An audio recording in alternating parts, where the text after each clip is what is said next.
বন্ধুরা সবাই কেমন আছো? আজকে তোমাদের বানিয়ে দেখাবো ভেজ ফ্রাইড রাইস। দেখতে পাচ্ছ বন্ধুরা, তোমরা এগুলো সব কেটে রেখে দিয়েছি। তোমার পেঁয়াজ, ক্যাপসিকাম, আর এখানে বাঁধাকপি আর গাজর। দেখতে পাচ্ছ, এটা তেল দিয়েছি, তেল গরম হয়ে গেছে।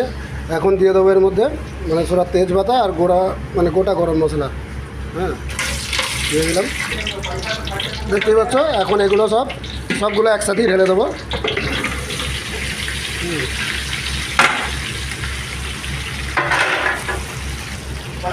দেখতেই পাচ্ছ, এখন এটা ভালো করে একটু মিক্স করে নিই।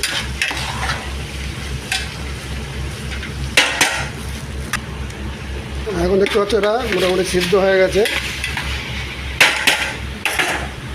এর সাথে এখন একটু আদা রসুন বাটা দিয়ে দিলাম। এতে কোনো মশলা যাবে না, হালকা মশলা। এটা দিয়ে ভালো করে একটু মিক্স করে নিলাম। এখন এতে দিয়ে দেবো জিরা গুঁড়ো, ব্ল্যাক পাউডার গুঁড়ো আর গরম মশলা। ঠিক আছে, ব্যাস এই মশলা, আর কিছু না। তো মশলাগুলো এর সাথে দিয়ে দিলাম। এবার এতে দিয়ে দেবো পরিমাণ মতন লবণ। হ্যাঁ, এটা রাইস বানাবো, আমি 4 কেজি রাইস বানাবো এর সাথে। এবারে সুন্দর করে মিক্স করে দিতে হবে।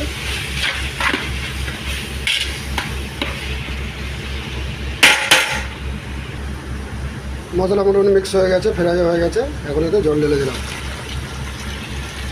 4 কিলো রাইস বানাবো, এই হিসাবে মানে জল দিতে হবে। এখন দেখতে পাচ্ছ জলটা ফুটে গেছে। এখন এটা রাইসটা ঢেলে দেবো এর মধ্যে। দেখতে পাচ্ছ রাইস ঢেলে দিয়েছি। রাইসটা ঢেলে এখন একটু ঢেলে এটা ভালো করে চাপা দিয়ে দেবে।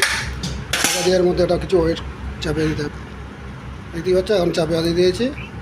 হ্যাঁ, এটা ওয়েটও দিয়ে দিয়েছি যাতে ভাবটা না বেরোয়। আর দেখো রাইস রেডি হয়ে গেছে, মানে জল আর নাই, জল শুকিয়ে গেছে। এখন এটা আমি আঁচটা বন্ধ করে দেবো, বন্ধ করে দিয়ে গরমের মধ্যেই বসিয়ে দেবো। আর এখন এর সাথে একটু দিয়ে দেবো একটু ঘি। এই যে এটা ঘি ঢাললাম, অল্প করে ঘিটা দিলে এটা টেস্টটা। এই যে এটা ঘি দিলাম।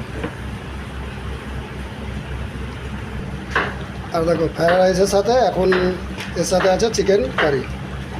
ঠিক আছে, চিকেন কারিটা প্রথম দিন দেখাতে পারলাম না, যাই হোক চিকেন কারি আর ফ্রাইড রাইস আছে।